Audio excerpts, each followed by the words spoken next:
Hey everybody, good morning. Welcome to Friday's Angel Guidance Message, and it's a long weekend. Tomorrow is Canada Day. We are celebrating our 150th birthday, so that's a pretty big deal.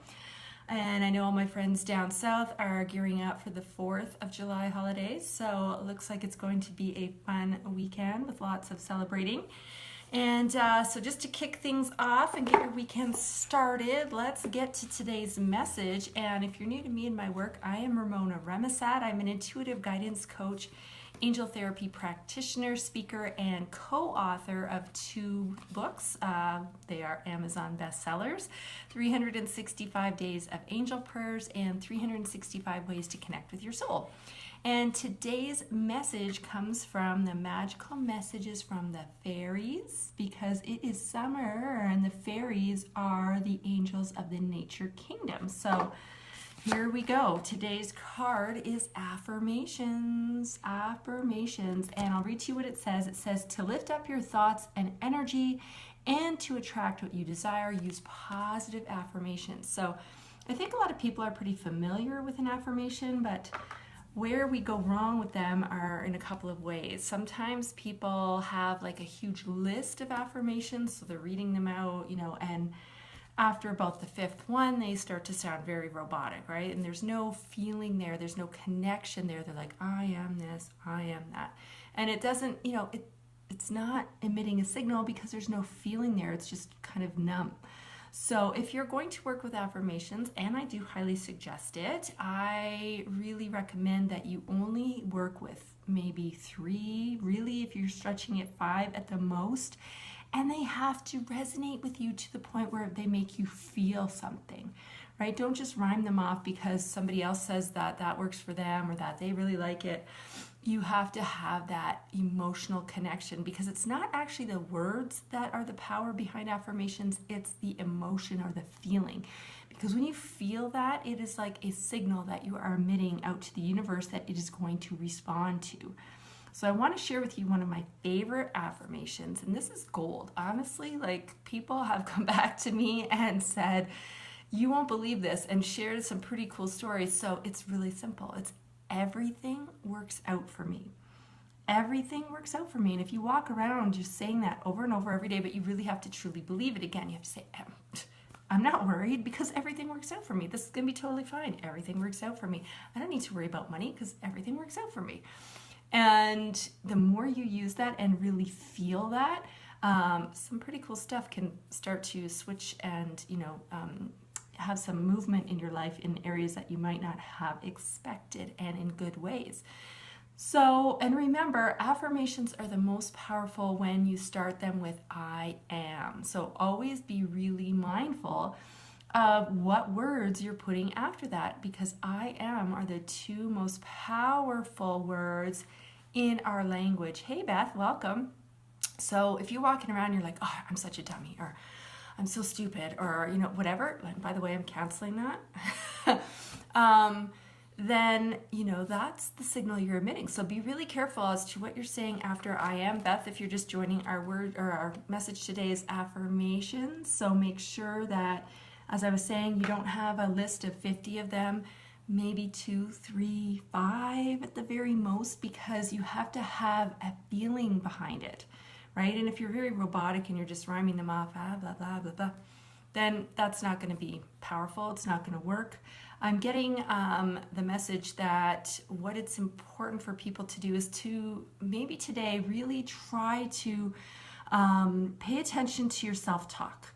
And if you do catch yourself saying things like, I'm such a dummy, or whatever, cancel, then what I want you to do is see if you can switch that over into a more positive affirmation.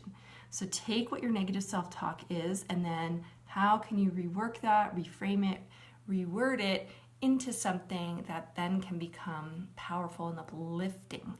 So once you get an idea of what your regular self-talk is, what that script is that seems to be running over and over and over in your head, then you can make some shifts and, like I said, change it and write out some more positive affirmations that you can say instead. And it's going to take some practice until that becomes automatic. But that would be a really good place to start, is as a way to counter those negative things that you're saying to yourself over and over again. Okay, so I hope that makes sense. And yeah, that's pretty much your homework for today. Really notice what you're saying to yourself. It might not be out loud, it's probably in your head, but and catch yourself. And if you do catch yourself saying those negative things to yourself, do this, that sorcerer sweep. It's almost like the pushing that energy away from you. Go away and say cancel, or cancel, clear, delete, because you don't want that to, you don't want to affirm it, right? Beth's got lots of good affirmations these days. Life is peaceful. Oh, I like that. Life is peaceful. Yeah. Or people who are running around, they're like, oh my God, I am running out of time and I never have enough time. And they're constantly telling themselves, I never have enough time.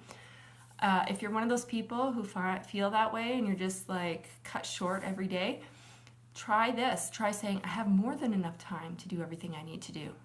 Use that. And that's what I'm saying. So that's kind of the example. Like I was saying, if you notice you're always telling yourself, I never have enough time, how can you reframe that? What can you say instead that's more positive, right? So that used to be you. Yeah. Good. Well, at least used to be. So that's key. I'm glad that that's in the past and now you're away from that. But yeah, that works amazing. Like I remember when I first heard that, I'm like, I don't know, but I'm like, oh, I'm gonna try it out, right? Nothing ventured, nothing gained. And it was like 4 o'clock, and I'm looking at my watch, and I'm thinking, wow, I got it, like everything's done. Like, what the heck, So it really is kind of cool when you tell yourself that, how the clock works in your favor rather than against you. So there's all kinds of ways that you can use these, but like I said, please don't have like 50, you know what I mean? And they are the most powerful if you say them out loud and in front of a mirror, because there is something very magical in the world of science that happens when you do that. It works to actually rewire your brain because you're bringing in more of your senses. You're not just hearing yourself saying the words, but you're seeing them come out of your mouth. And there's something there in the whole, like I said, brain science stuff that, really makes that super duper powerful. So, start maybe just by saying them and then say them in front of a mirror. It can be really hard. It could be difficult, and don't shy away from it if you try to say these in front of a mirror and you get a very emotional. Let that out. That's got to come out. That's part of healing. That's part of the work that affirmations do as well. So if you're like, oh, I can't do it because I start to cry every time, that's okay. Keep doing it. That's part of healing. So make sure you don't, just stop because of that. Hi, Lena. Good morning. Thank you so much for popping in. We were talking about affirmations because today's message is affirmations. And we're just saying here not to work with a whole big list. You want to have just a couple that are really meaningful to you, so that when you are saying your affirmations, it ignites something in you. You feel something, and that's the signal you want to be sending out. If you're just reading them out very robotically without any feeling or any emotion attached to them, they're really not doing anything for you. And today's homework is to notice your self-talk. What are you telling yourself over and over again? If you're saying I am, something like I'm an idiot, or I'm, not a good parent, or whatever, and again, cancel. How can you take those things that you say to yourself habitually and turn it around into something more positive, right? If you're saying, that you don't have motivation, or you're lazy or something like that, maybe you could turn it around and say, I am highly motivated and I always get my stuff done, or something like that, right? So it's how do you take what you normally say to yourself and turn it around into something that can be very positive and help you switch that situation around. So that's pretty much it. Lena, go back to this replay. I know you came in kind of partway through, so make sure you check it out from the beginning. And everybody have a wonderful weekend, a safe weekend, holiday weekend. Like I said, here in Canada, we're celebrating our 150th tomorrow. Yay! So happy Canada Day, happy 4th of July Independence Day to everybody in the US. And we'll see you guys. Actually, I will not be back here on Monday because that's our official holiday Monday, but I'm actually working. I have a full morning intensive that I'm doing with a client, working on her money mindset. So I will be in that session all of Monday morning. So I will not be here for that, but make sure you join me here on Tuesday morning for the daily angel guidance message, and of course at 1:30 Eastern or 11:30 Mountain for Takeaway Tip Tuesday. Another episode will be coming up next week. Until then, have fun and enjoy your weekend, and we'll see you back here next week. Thanks, everybody.